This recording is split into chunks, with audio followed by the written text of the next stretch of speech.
trying to get the meeting out fast tomorrow, because I know some people have to get out of town to get a plane, or, you know, they got a long way to go to travel to Vegas, and so we're gonna run, we can speed up tomorrow, but why don't we move department activities, leadership team notes tomorrow, and heritage committee tomorrow, without objection, and go into application hunt 2009 draw report.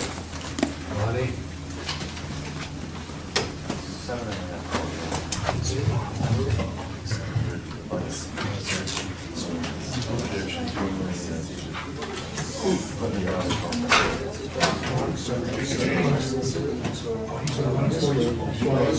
We're both going to do is, while he's doing the setup, he has to.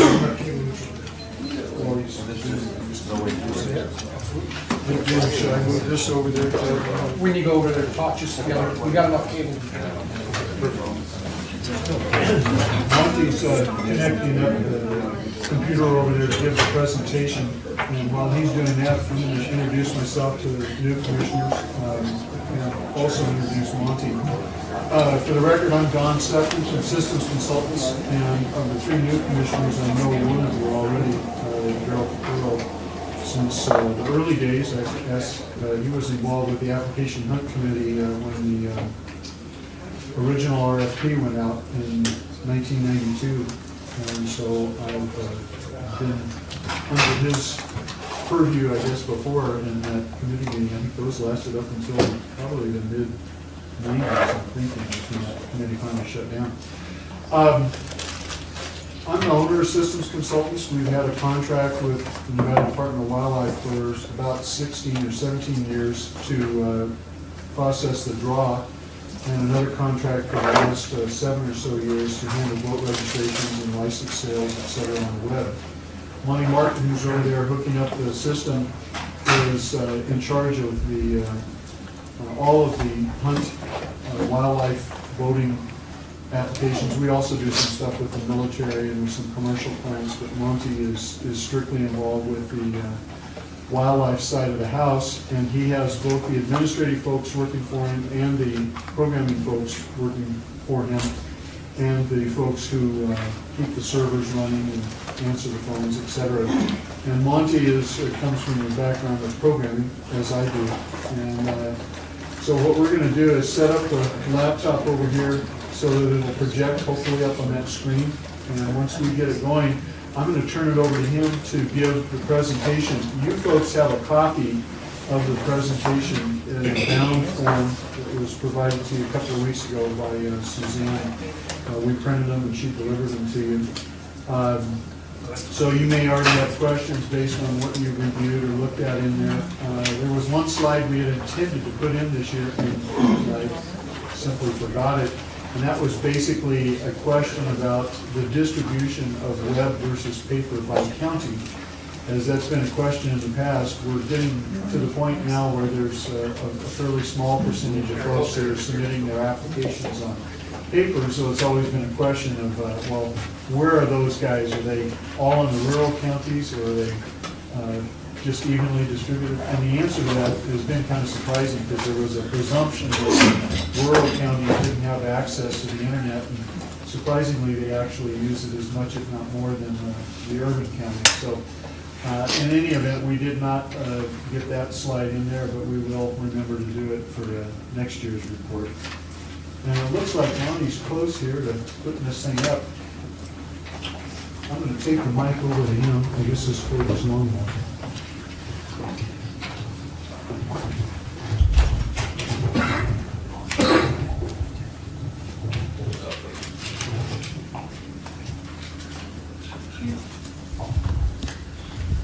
Well, good afternoon. I'm Monty Martin. Thank Don's done all the introductions while I was getting set up. Things we're going to talk about today. The interim stats for 2009 draws. We'll look at the web applications, the PIW apps, how they did this year, resident, combined, non-resident, combined hunt, some of the demographics, age and so forth of the clients, junior hunt, bonus points, multiple application species who grew multiple apps, and tag return policy that changed this year. And then I'll turn it back over to Don to take the blame and the credit for the things we did right and wrong.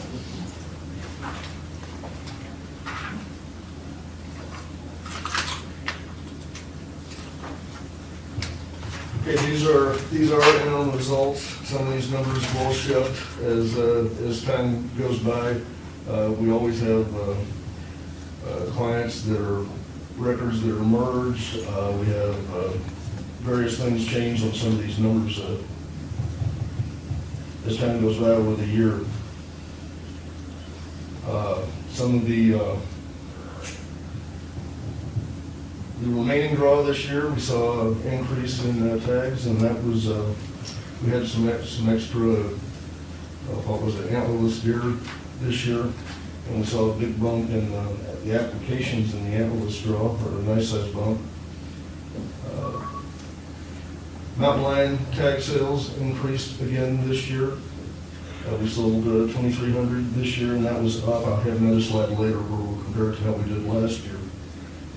Some of the other critical numbers in there, probably from the big game draw, application fees, 1,518,000, tag fees, 1,453,000. Total PIW applications, almost 19,000. We had a good year this year. There was some concern that maybe the applications would be down this year, and we didn't see that. We didn't see the growth that we always see, but we did have growth.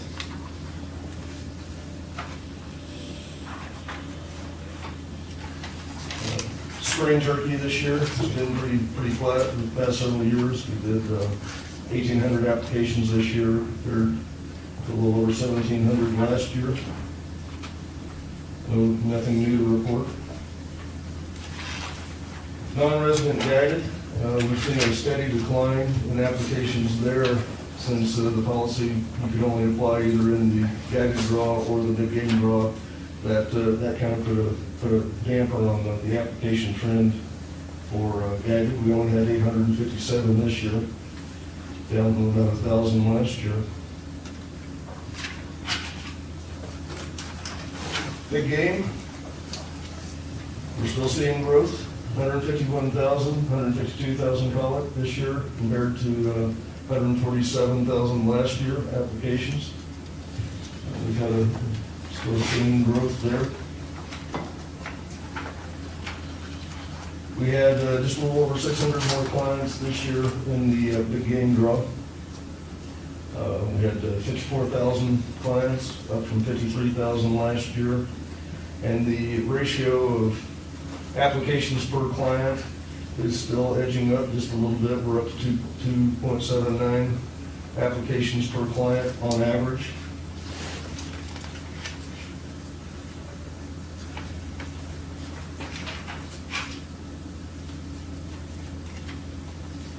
Errors were down yet again this year. Probably, the multiple application species and money short were probably, money short was way down this year. And that's probably just more clients going to the web, yet still less opportunity for that. We had, okay, and late applications were down significantly, 62 this year compared to 116 last year. Things were good error-wise. Remaining draw. We had that one outstanding year in 1997, and then it tapered off until 2005, and I believe that was, we converted some non-resident elk tags into resident elk tags and saw some interest in that. And then this year, again, like I said, we had 1,900 applications this year, and that was due to the antlerless deer that we had available. That seemed to be where the interest was. I know I heard some people think we wouldn't even have interest in that, and we had more than enough interest in it. Web applications compared to paper. This year, we had 49,500 clients apply on the web, 4,600 apply on paper, 241 that did a little bit of both. Applications, we took 143,000 applications over the web, and 8,000 applications came from clients on paper. Total clients, 54,000 total applications, all in all, almost 152,000 applications.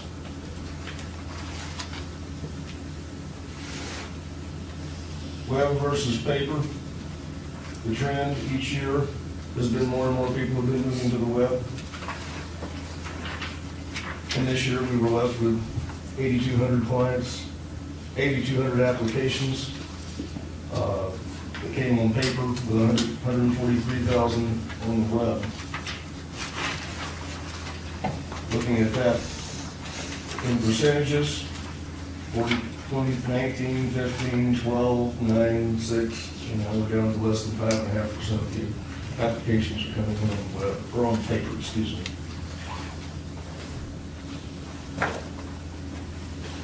Non-resident license sales this year, we had 1,785,000. That was just an increase of about 12,000 this year from previous year. Nothing huge there. I'm going to step in here and make a comment. Commissioner Capurro was first involved with this. We were involved the first year that we started selling licenses to non-residents, whether or not they drew a tag. And this was tied to the bonus point process that Commissioner Capurro was very intimately involved with and pushed very hard for. And he was adamant that to keep or earn bonus points, you had to buy a license. And there was, sort of ambivalence, I think, about that idea. The first year, we sold $285,000 in licenses to non-residents who did not obtain tags and very likely would not have come to the state to hunt, even though they had a license. So they're non-consumptive supporters, I guess, would be the way I would term them. A few of them certainly come and very much, but the majority are not coming. These are folks from Germany, from Connecticut, from Alaska, everywhere in the country. And the word got out right away, and I talked to a number of the brokers, to Tallman and Carter and others, who said they looked at it right up front and said to their clients, buy a license, this makes sense, it's going to improve your odds, you need to do it. And a couple of times over the years, there have been pushes to abandon that rule of requiring a license in order to earn bonus points. And I remember one time Daryl, I think, was supposed to go down to the legislature and was supposed to testify on something to do with transportation or trucking, and made a point of coming up and saying, no, this is a bad mistake. If we go this direction, we need to keep this program. And over the years, this has sold well more than, and one of these days I'm going to get the exact total for it, but well more than $10 million in licenses to non-residents who typically don't come to the state and are buying it specifically for the purpose of keeping bonus points. So it's a substantial issue. And as you look now, you can see the ones that were sold on the tag spices, the standalone ones, we're up to almost $2 million a year now. As I say, it might be $15 million if this turns out to be since inception. But the very first year, right out of the gate, it was $285,000, and it grows. It's a big issue. Okay, and then the resident licenses, it's catching on more and more to buy your license when you apply.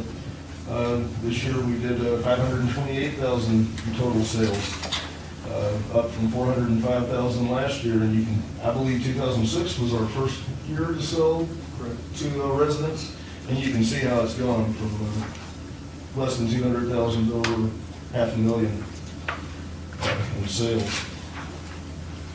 And that saw an increase of 123,000. PIW applications. Tommy Ford's name was mentioned here again. We had an idea to make it $10, and it's still working. Prior to, before 2001, it was $20 if you wanted to compete in for the deer PIW, and for your big game, it was half of the tag fee. And Tommy had them, Mr. Ford had them change it in 2001, and it's $10 for to compete. This year, we did, we had 18,905 PIW applications. That's up just a smidge from last year, but it still saw a slight increase.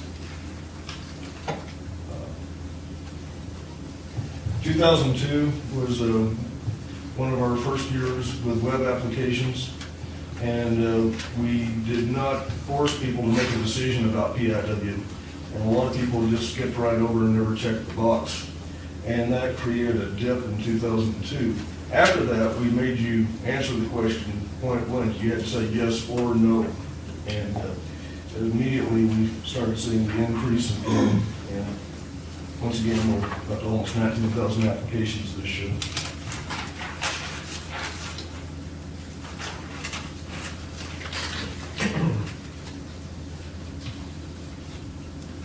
Applications, 18,000, 16,000,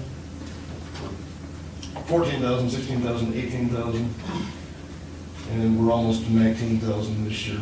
That's 105% of 2007, only 101 for last year. PRF, the revenues were up as well.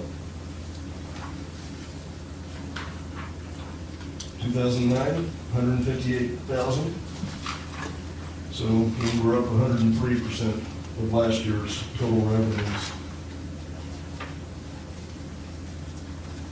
Resident, non-resident combined hunt, a little less than 4% of the applications are combined. 21.5% are non-resident, and of course the lion's share, almost 75% are resident applications. Or in numbers, we had 300 applications where it was combined resident and non-resident. Client demographics. Residency, 71.3%. And that's kind of significant from my time here. I'll get to that in the next slide. Non-resident, 28.7. Total of 54,000 clients. Each year, the resident versus non-resident ratio is looking kind of grim. 2005, non-residents represent 27.8, 28.8, 29.6, 30%. First year in a long time, we actually saw a drop in the non-resident ratio.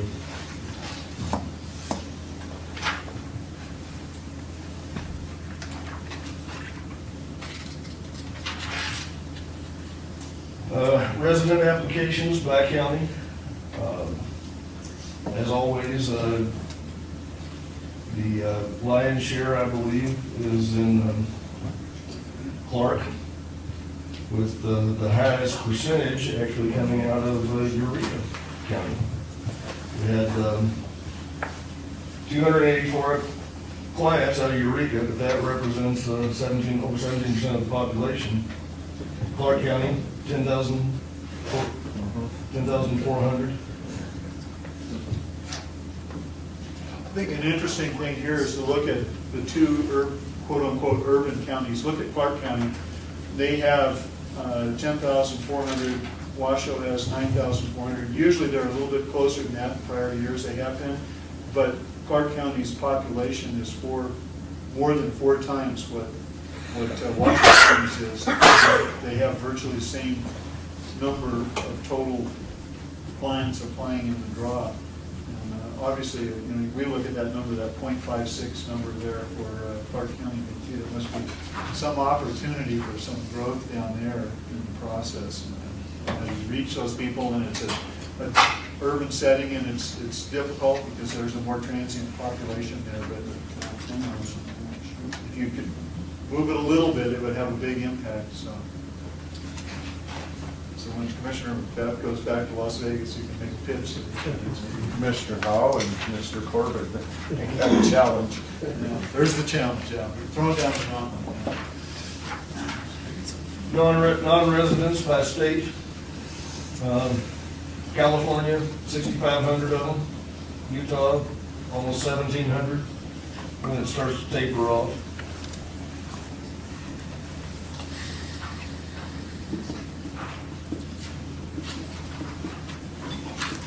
Applicant age. Past few years, your hunters have been getting a little bit younger. This year I calculated at 43, the median age was 43 years and a month. Youngest was always 12, and the oldest this year was 94. Since the guy left when his age was. Non-residents, youngest 12, of course, oldest 90, 49 years and 4 months for the non-residents. The junior hunt, we had 2,453 youth that were successful this year. 286 were unsuccessful and 6 unfortunate rejects. When you look at total tag number there, just to ask a question since we're so small of us. How does that compare to the total number, when we had the peaks in 4, 5, 6, was that related to greater number of tags that were offered? Because I know we had a reduction in tags this year. So how does that total number of applicants and success compare to number of available tags?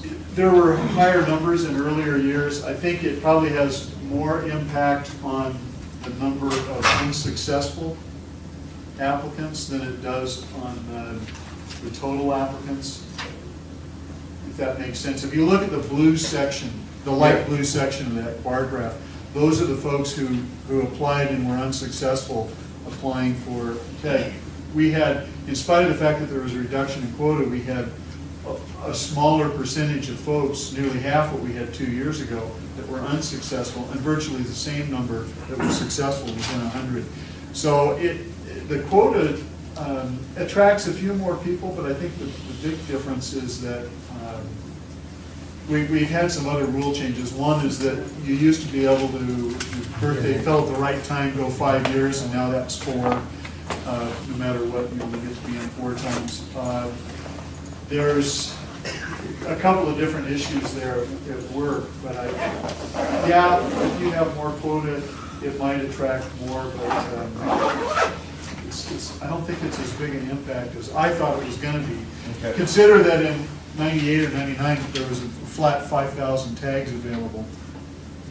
And I'm not sure what it was this year. It was 27 or 2,800, something like that. We got somebody from the game division here, but it didn't have the impact that I thought it would. I got real nervous when they started cutting the quotas back there, thinking that it was really going to have a big impact, both on the unsuccessful. And people will say, well, how can you have tags left over and have kids unsuccessful? And the problem is where they're applying. You know, Right. I'm sure they'd all like to be in the Northern Washoe, or their parents think they'd like to be in the Northern Washoe. So it makes it tough because you actually have tags that go begging. But we see also a fair number of kids who apply with families in the main draw to be in a group with their folks, and then they'll come back in the second draw and pick up, if they don't draw, pick up one of the leftover tags with the idea that they've earned a bonus point, and that they also would have the chance of going with their folks and everybody go together. And so there's, you know, this is one of those things, it's like the Gordian knot. There's about 6 different things that all affect each other. Right. And we've never really been able to come up with what the dominant variable is in this. I appreciate that, thank you. Bonus points. Resident success based on how many points they held. This year, 17 points was the maximum you could compete with in the draw. And we had 399 unsuccessful clients and 32 successful clients, max points. And then, you know, at the other extreme, 11,000 unsuccessful clients, only 315 that were competing for no points. I'm going to jump in on this one too. We've had a number of people who've looked at these statistics over the years and said, gee, it's better to have a middle range of bonus points rather than a high. That's not true. The people with the most bonus points draw better numbers because they have more draw numbers. And we've been asked that question repeatedly. I wish Mel Belding was still here. He asked the question last year and we answered it in depth. But there is a definite difference in the way people apply who have the most bonus points. They pick less choices and they're choosier about their hunt choices. And we saw as an example, Mel was comparing folks with 14 points and folks with 9 points a couple of years ago and said, how come so many people with 9 points drew? And I went and looked at it. There were 3 choices in elk that people with 14 points didn't even apply for. And those units they could have drawn in, a whole raft of them could have drawn in those units. And the guys with 9 points drew tags in those units. So what you see as a couple of things is the guys marshal this stack of chips there, they start to look at it and think, God, I really want to give these up for not my absolute first choice tag. And they tend to neck down their choices and they have less choices. And they also tend to be very cautious about where that choice is. And they don't want to, I don't want to use the word waste, but they don't want to spend those bonus points on a choice that's maybe not their primo choice since they've been waiting 16 or 17 years. Non-resident success rate, 103 clients with max points, only one of them drew. And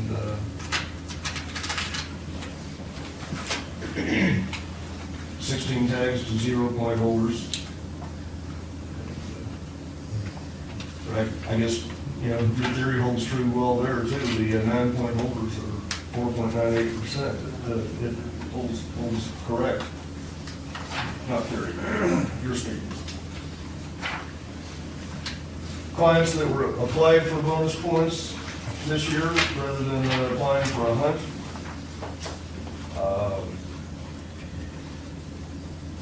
Let's see.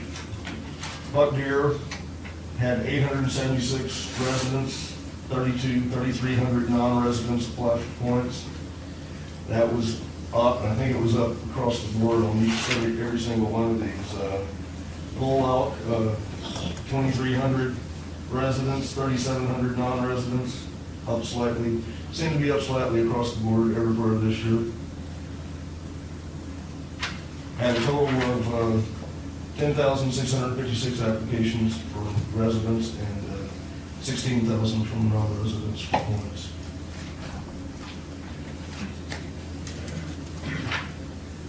After the draw was over with and you either had 0 points or you had yet another point if you bought a license, this is what the points looked like. Now we have people out there with 18 points. Antlered elk, we have 40 clients, resident antlered elk. California bighorn, that would be the largest. We have 179 clients with 18 points. Mountain goat, 110 clients with max points.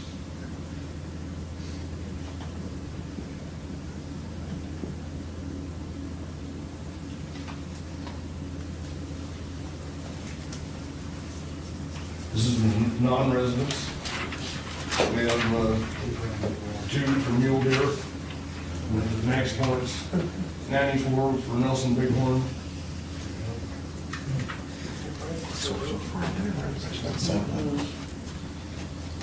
And then the antlerless elk, that hasn't been around as long, so we've only got 1 and 2 points.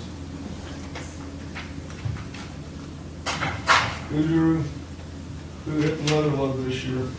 We had 2 clients that drew 4 tags this year, And that was true with or without PIW application. 164 drew 3 tags.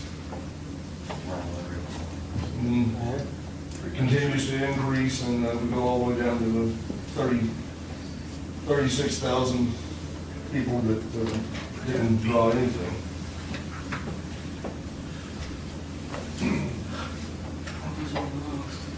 Trophy, looking at just the trophy tags, and trophy doesn't include deer or antelope horns for the nearest with cow elephants. And then we have 3 clients through 3 tags once we factor out those what's I'm told just qualifies as non-trophy animals. We had 30,000 clients that didn't hit anything, 128 clients through 2 tags. And that's without PIW, and then if you shift over to the other side, we have 130 clients that drew 2 tags, but one of those was the PIW.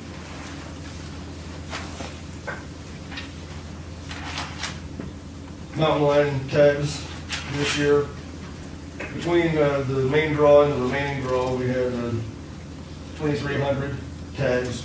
Last year, we had just a little over 2,000. In the big game draw, last year, slightly over 2,000, 2,300.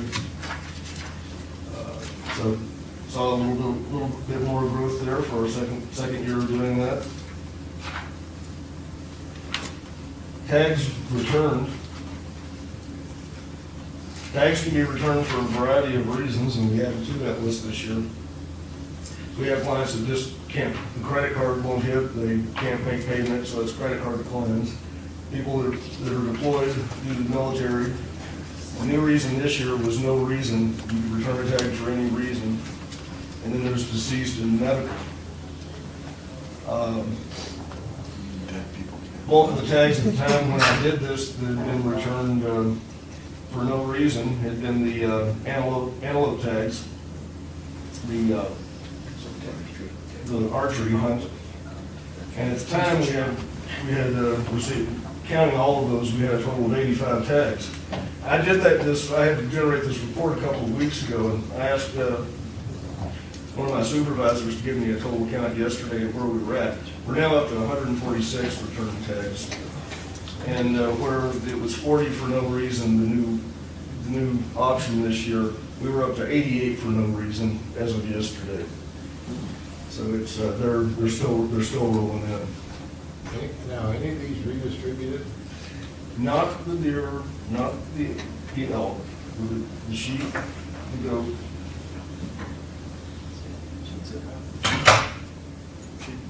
Yeah, the sheep and goat, not the deer, elk, or antelope.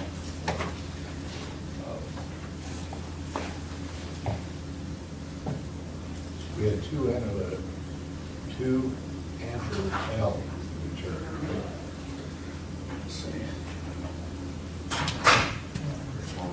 Antlered, yeah, 41, yeah, the resident antlered elk. We've got a total That's of really 2. not a big problem, right? Well, these numbers are half of what the final numbers are, but, yeah. it has to- Those are credit card It declines. wasn't a problem that we thought it might be. where Not the problem I thought it would be. You'd have 200, you couldn't redistribute them, so we ought to could go back and take a look at redistribution with this few and put them back in the system for the hunters. Those 2 are credit card declines. Right, resident and adult. The credit card declines do get recycled. Yes, they do. Those do. Those happen earlier, is the reason why, Commissioner Reed. We'll know within 2 weeks after the draw that they're belly up on the card. We send the cards a number of times, then we try to call you, to do everything in the world to give you an opportunity to pay for it if your card goes belly up. But we always have some clients that say, yeah, next week, run that card next week, and it's no good, and the next week it's no good, and I'm sending you a check, and, Charge you. you know, ultimately, you know, the line is drawn, and we have to go on to an alternate with those. So yeah, those total 27 actually don't count into that philosophy.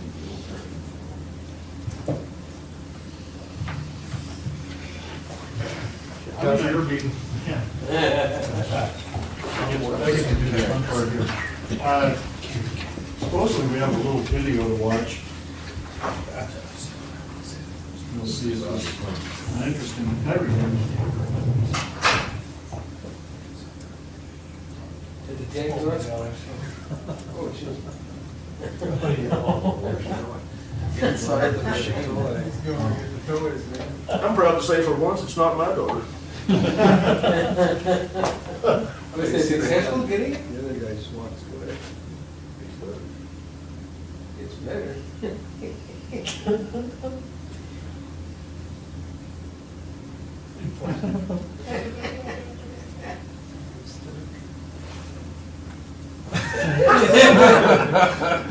She's in there, really is.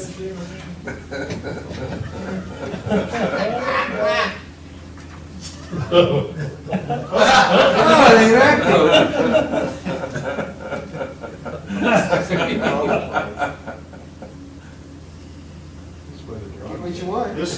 To me, this actually does relate to the drawing. People will do anything when there's a prize at the end of the tunnel. Isn't this way it's run? Now you go in and grab one?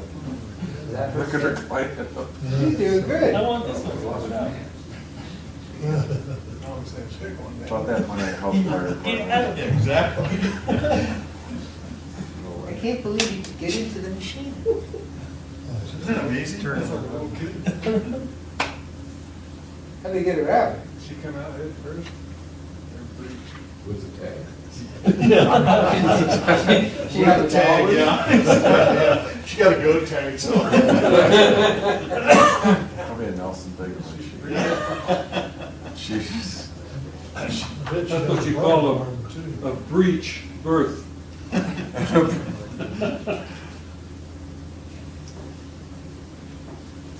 all I got.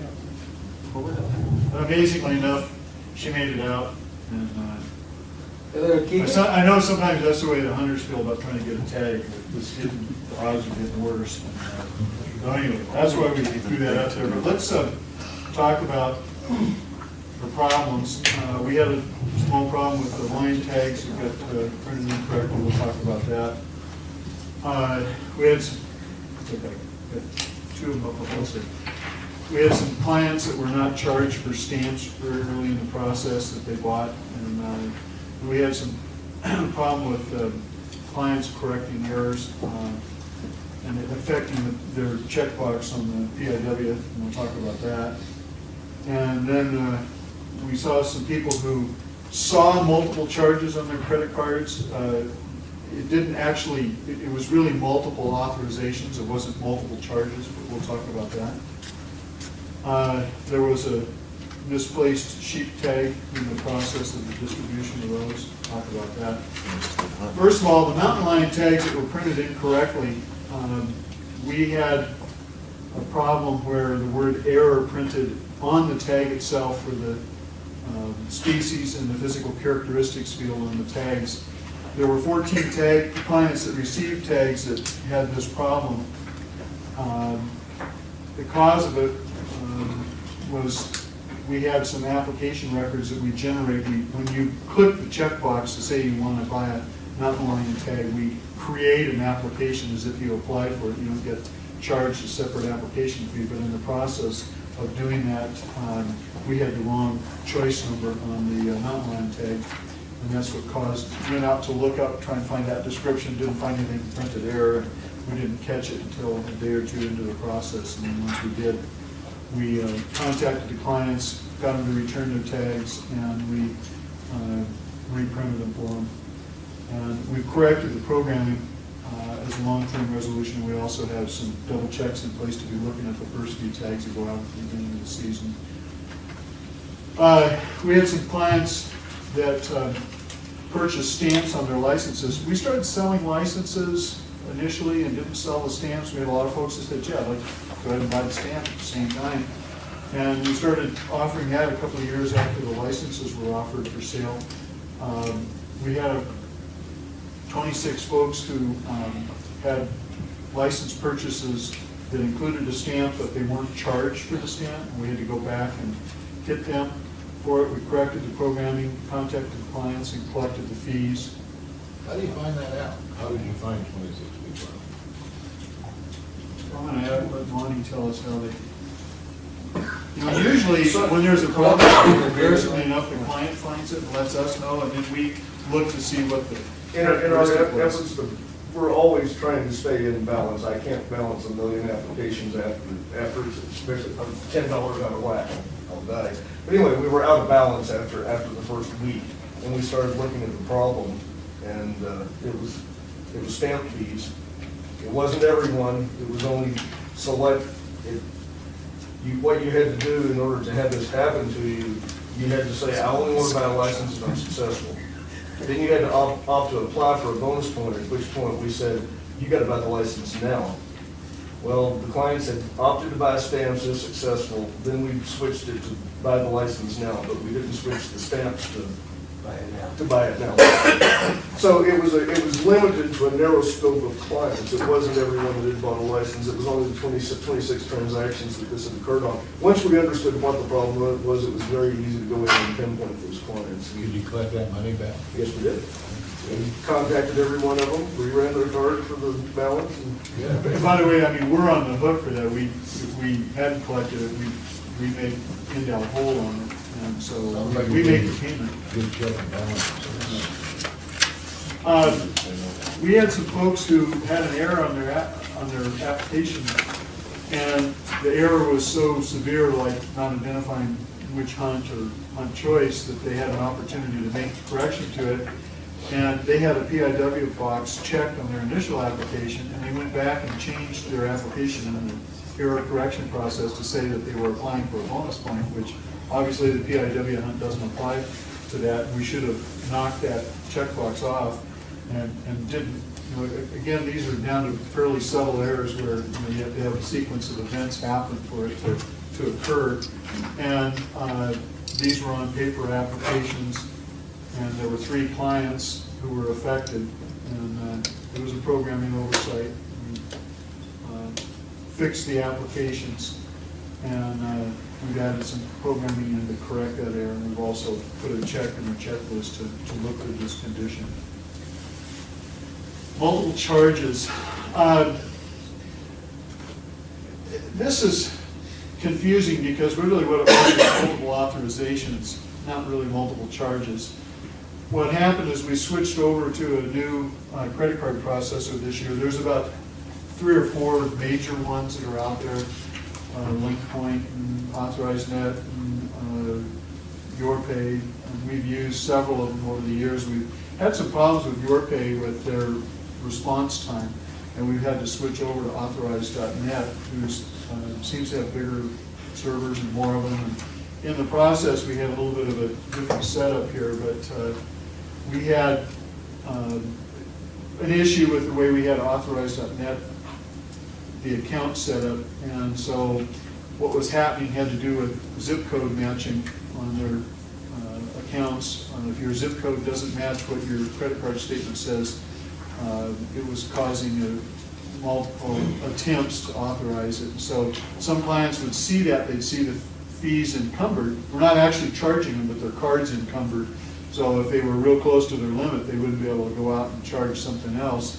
But that got resolved, and nobody was charged twice, they just were authorized twice, if that makes sense, or encumbered twice. And normally that lasts 24 hours, that encumbrance. Basically, And we've changed the fraud settings on our Authorize.net, so that won't occur.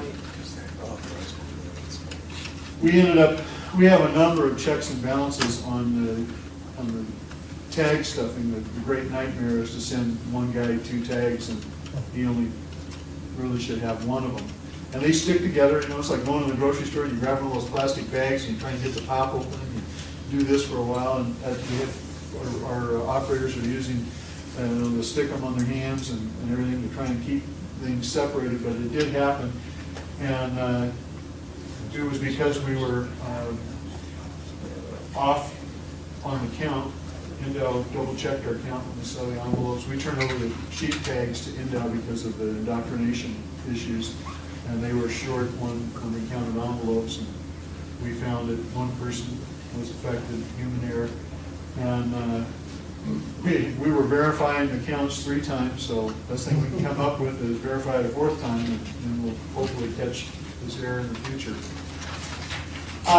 Not everything we did was wrong. As you can see, there were a number of items this year, but less than last year, and actually most of them had a fairly small scope, with not very many people affected, thankfully. And when you have 54,000 auditors out there, all looking very closely at what we do to them, we expect that, they'll catch us, and if there's a problem, and usually they do. We did have some accomplishments. One was we moved the application hunt system to its own SQL server, which is a big deal because in the past it cohabited with the NWDS server, which is shared for that's the Nevada Wildlife Data System, which is shared for the POS agents and the counters, and we wanted to get it on its own so that they wouldn't affect each other, so that it gets to the end. We see this mad rush in the last hour where 3,000 applications come through, and we don't get 1,000 applications on the first day, so it's a big deal. In the last 5 days, we're going to see 50% of the applications, and so separating the servers gives us a lot more horsepower in terms of dealing with these issues. We also made a dramatic increase in our connection to the internet. We used to have 2 T1s. Now we have a T3, and we still kept those 2 T1s. To give you a sense of that, T1 is about 1.5 meg bandwidth. The T3, I think, is like 45 megs, so it's a huge difference. This is an order of magnitude difference. And we've kept the other 2, and we also, they're on 2 different providers, Sprint and Verizon. We've had, on occasion, Sprint go down, and so this gives us the ability that if Sprint goes down, it'll flop over, or if Verizon goes down, where the big connection is, it will flop over to our old connection. We don't see a lot of traffic on the T1s anymore just because everything seems to fall on the T3. So this is all capacity related, gives us way more than we need. We're obviously hoping for growth. My competitors have struggled a bit in the last year or 2, so I'm looking hungrily at their operations and thinking there might be some opportunities in some states. I want to make this one very clear. I put on here, implemented the commission, emphasis on commission, requested early release of draw results. I'm not taking any credit for doing anything but implementing it. It wasn't our idea, and we had some concerns about it. It turned out it worked very well, and so all I'm taking credit for here is that we did it, but the idea wasn't ours, it was the commission's. And so that I'm going to talk about a little bit more here. There's another item that you guys have on your agenda. The next report is the early release, and I want to just fold that in here, and then we can cover both items in the one report. We implemented that this year. The draw was held on Wednesday, and according to the new rules, by 5 p.m. 2 days after the draw, we need to have the HTML up on the web server so that people can see their results. We had a flood of phone calls on the day of the draw, and people apparently knew we were drawing in and thought they were going to get their results, and all we could do is tell them no. We had lots of calls after the results went up for people wanting more information, but unfortunately what we've done is we've shifted some of our processes that used to occur before we released the results to now after releasing the results, and so we're in a situation where our operators can't answer questions like, I don't think I applied in that area, how did I get a tag there? We can't even look at the files because we're in the middle of printing tags. That was one of the consequences we knew would happen. It didn't put us out of business, but I know it confused people who called up and said, gee, how come you can't answer this question? You've already put the results out there. And it's because we're still printing tags and files are locked, and you're just going to have to be patient and wait. My sense of it is, I think it cost the Sportsman 14 grand for us to do the one-time programming, and there's probably, I think, a nickel an application surcharge that we put on as well for taking the additional phone calls. So if you added all of that up, if you took the $14,000 and divided it across 150,000 applications, I'm going to say a dime. It wasn't quite a dime an application. And then another nickel for what we increased the charge. It's 15 cents an application. In effect, the sportsman didn't directly see it. They'll see it in the long run in the sense that we charge $10 to the sportsman, but the portion that I charge Endow is far less than that. My portion went up, Endow's portion that they hold to pay their own salaries and also to pay, or to bank for the future. That went down, so, it'll eventually, the piper will be paid, but I don't think I've had anybody who wouldn't say it was worth 15 cents to them to know sooner. I think everybody was happy with the getting to know earlier, and so I would say it works. I will say that as early or as late as mid-morning on Friday, if we'd have tried to put up the website, we'd have been wrong, because we had a problem with some of the files that we generate to put up on the website, and Monty caught it and corrected it, but that means that if we'd have put it up Friday at 9 a.m. instead of Friday at 3 p.m., we'd have been wrong. I have a competitor that's no longer in business, 1-800-ASK-FISH, that was around for years, and they used to have an IVR website where you could get the results of the Arizona draw, and they one year crossed their hands and put up the prior year's draw results instead of the current year's draw results. And for a day and a half that went on until customers started saying, wait a minute, I drew this tag last year, I couldn't draw it this year.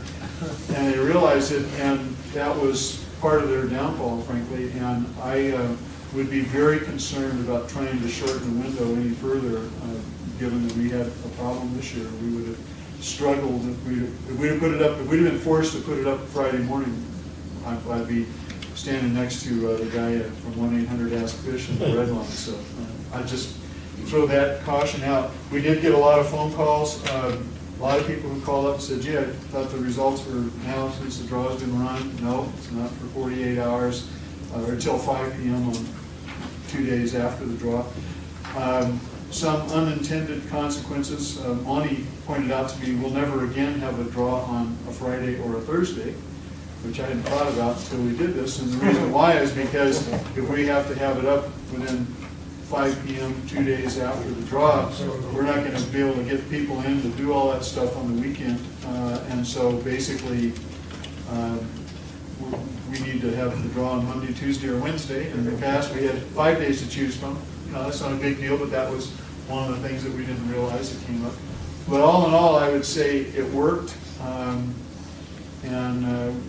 We said we would do it. We said it would cost more. It costed more, but it worked.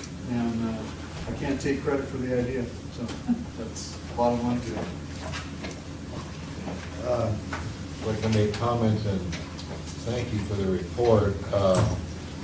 I've got one other issue here, and that's just that we also implemented the commission requested return tag for any reason option, and I was very concerned about the numbers we might see. I suspect the numbers will be higher still, and I suspect they'll be higher next year, but I was worried about elk. At this point, I'm not worried about elk. If you guys wanted to stick your thumbs on my head and say that next year we had to recycle the elk tags, I think I'd be comfortable in saying that we could do it. There's zero on here. Well, there was a couple. Well, there was two that were credit card, right? There was Four. Yeah, four. And that's the archery, yeah, archery, yeah. And that's half. That's the only at the halfway point we've had more sensitive. I wasn't worried about it being 4 or 5. I was worried about it being 40 or 50. And the reason why is that we have basically a 2-day plus cycle for each tag we return, because when people fall after each other is the issue. And so you got to get done with one before you can proceed to the next. So. Yes, sir. Thank you, Don. With regard to the paper applications, we talk about, it seems like every year, they say, we're going to do with the paper applications. Since what the cost would be, what is the cost to process a paper application versus the cost to process a, you got any statistics on that, or do you even have a fee? Yeah, we attempted when we set the fees initially, when there was a $2 convenience fee, we attempted to take into consideration our handling of the credit card fees, which is, I mean, I pay several $100,000 a year in credit card discount fees, obviously. We attempted to factor in there the 42 cents it cost us at that time to key the application. We attempted to factor in the other handling. There's increased error handling, obviously, on the applications that come in on paper. And we try to make it revenue neutral, so it would be, to me, the same if you applied online or on paper. I'll be candid and say we get, there's probably it's not a cost as much as a frustration level. We have more problems with the paper apps than we do with the web apps. And those are the ones that cause me to have to come and stand in front of you and explain the problem. Notice one of the problems this year only happened on paper apps. So would I like to see them go away? At this point, yeah, I would. Utah just, they've been about 2 years ahead of us in terms of being on the web. They went up in 2000, we went up in 2002. They got to the point where they had only a couple of % left that were applying on paper, and they just pulled the plug on it and said, they tried it, they've got more draws. They've got their Cougar, they have some limited entry Cougar units, and those are in a separate draw. They have Turkey, like we do, in a separate draw. They've got a couple more draws we do. So they picked Turkey first and ran with it and said, there isn't going to be, or actually Bear, I guess, was the first one they did, wasn't it? You know, they picked their Bear hunt first and said, we're not going to allow paper apps, because they figured they could fend off 1,000 people complaining. They didn't think they could fend off 150,000 people complaining. And it turned out it worked. There's two issues about being web only. One issue is access. What do you do for the person who says, I don't know how to use a computer, I don't have access to a computer? For the guy who just says, I know how to use one, but I don't have access, well, there's a public library. They let them also come into the Utah offices and they can use a machine. For the guy who says, I can't do one, they've taken some over the phone. And they take a couple of hundred over the phone. They asked me if I would do it. I was very nervous about doing it. It's a whole lot different. I take boat registrations in a couple of states over the phone. I take harvest reports in 4 states over the phone. But there's no remedy for a web application over the phone. If somebody calls in and says, no, I didn't tell you I wanted that unit, I wanted this one, and they draw the tag there, there really isn't a remedy for it.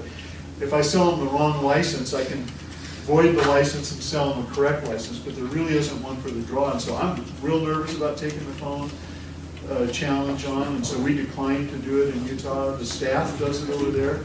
The other issue besides access is credit card. Well, I think everybody knows now, you can get a debit card. You can go to Walmart and you can put $100 on the counter and get a debit card and use that.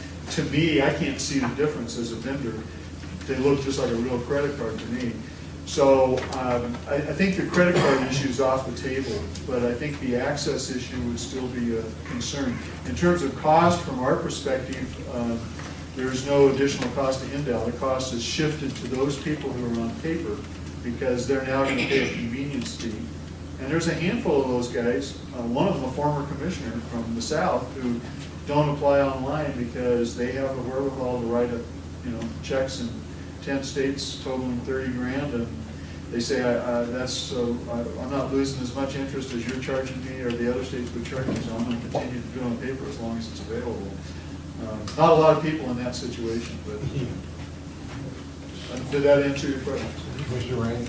One question, I've heard an answer come up, maybe it's more even a legal question, the convenience fee. We eliminate paper application. You're charging a $2 convenience fee for doing it on the web. Well, it's no longer a convenience. It's now mandatory. We still charge convenience fee for something that's mandatory? It doesn't sound like we could. Well, there still is a convenience to using the internet in the sense that you're not paying any fees up front. You have immediate notification of your confirmation of your. But if it's mandatory, you can't call it a convenience. Maybe you call it something else. You'll call it an application fee, you want to jack it. But it's no longer going to be a convenience fee. It's It's mandatory. It's an application fee. And I'm looking at this, and looking at the numbers too, is, it looks like a little over 9% of our applicants. This 5.4%, that's of applications, a little over 9% of our applicants. 9.3% of applicants are still doing it on paper, so it's, Well, 9 of 153,000, or 10% of that is 15,000, right? Yeah. 15,000. so 5,000 people. Well, there's 54,000 folks who are applying, and there's So 5,400. 4,600 were on paper only. I don't see the appetite to make it mandatory, yeah. Mr. Cogan? I have the same observation that we have a higher percentage of people that are applying compared, applying paper versus the web than the number of applications, because the paper people only put in less applications per. They put in less than 2 to 1, and if you think about it, there's a real good reason for that, and that's that they're fronting the money. Yeah. You know, and with the guys who are doing it on the web, they can just be out of pocket, $15 or $18. If it's a, I guess my point, where I was trying to go with this is there some major cost difference that would warrant us dropping it? And it doesn't sound like there is, and so it is more, maybe it's the paper application being the convenience, for those people that don't have access or the ability. Yeah, you're gonna keep going with the road.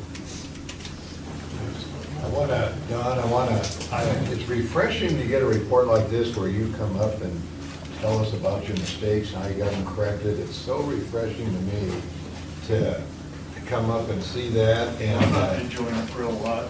No, it is, for me as a commissioner, but, most people here, and I'm guaranteeing there's very few people here that are gonna realize this, except Darrell, that only in privatization would you come up with a Verizon T3 line. If we still had Natalie Billis writing this in COBOL with the state of Nevada, we'd never have any improvement with state government. And with privatization, if they need a piece of equipment, they go out and buy it. And in the state, they can't do it. Their hands are tied. And this was such a problem before we privatized it. You just can't believe the way it's run in Carson City. Darrell does.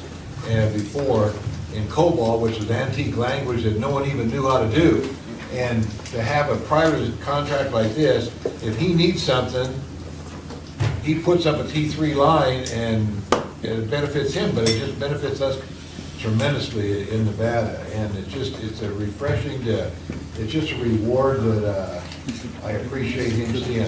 Carolyn, I have just one question. I know that within the federal government right now, which I work for a national laboratory, we've been under cyber attack for national security things.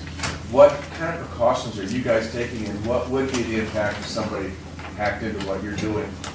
And how would you know, type of thing? Because the kind of value that are put on some of these tags that are sold off, I mean, some of these tags are sold for $30,000, $40,000, auctioned off, Chairman Lynn. And what are we doing? I mean, how do you have evidence that that's not occurring, I guess? Well, first of all, the draw is run not connected to the rest of the world at the time the draw runs. So we're not subject to a cyber attack at the time of the draw.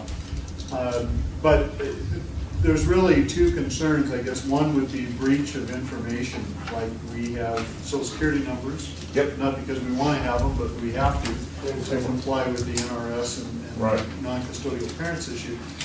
We have credit card numbers, we have dates of birth, driver's license numbers, and those concern me. I mean, that's the kind of thing that keeps me awake at night. We have some things imposed on us which aren't bad. Namely, we have to subscribe to PCI, the payment card industry standards. And part of that is that we have to be subjected to a probe by one of the authorized probers, hackers, if you will, out there. We use TrustKeeper, is who pokes at us. We have to do it every 90 days to be compliant with the payment card industry. They won't let us handle credit cards unless we subject ourselves to this, basically looking under our skirts, to make sure that they can't get in. And we do it every 30 days, just because we feel more comfortable with that. we have a lot of safeguards built into the system as well, but that's kind of the ultimate acid test is there's actually somebody who's paid to try and break into us. And on occasion, they have made statements like, you need to close this port. We're seeing these kinds of attacks, and it's a new attack. And Yeah. this is where people are coming in, and we'll end up saying, oh, gee, we didn't realize we had that port open even. And so they have a pretty thorough probing, and they send us a certificate when it's all said and done to say that we're in compliance, and we forward that to each of the state agencies that we're involved with. We are continually upgrading security in our servers. I guess it's kind of like having a bank, that you have a vault and then you say, gee, that's not good enough, I need to do this, and I need to have surveillance. And over the years, we've added, we have 6 video cameras that we can view over the internet to see what's going on in the office, because it's a 24-hour day operation. Well, So that's where I was gonna go. I mean, the biggest security breaches we've had lately have been internal, where people have taken a pen drive, walked out with classified information and that kind of things. So, I mean, they've really cracked down on what you can and can't do. Are you running those similar sort of things? Because you work with, as you said, what I consider to be highly sensitive information. Yeah. And you have you have 54,000 social security numbers. Well, we have more than that because, Well, people don't. we've seen 10,000 new people every year. Yeah, so I mean, you want to. But we've had concerns about what people can do on our machines. And so we're continually upgrading how we lock down the machines to prevent foreign equipment on, like not allowing somebody to be able to come in and use a USB drive on a machine, which websites they can get to. There's a whole series of things that we just basically constantly are upgrading those characteristics.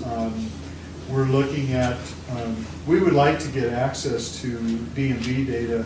We initially got a flush of their files back in 2002, and they then got hit down in Las Vegas. Somebody drove a truck through one of their locations and walked off with some equipment and breached some of their security, and so they got religion, and they then applied it to us basically and said, you guys can't have a file anymore. You can't take back the one we gave you, but you can't have any new ones. And so we have been, for the last 5 years, or 7 years, talking to them off and on about getting another flush of data from them. And one of the things they want us to do is get background checks on all our employees.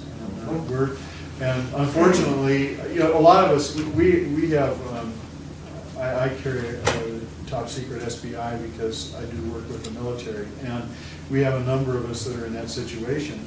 So for us, it's not an onerous burden to do it. For Endow, looking at 80 or 100 people maybe getting background checks is a different issue.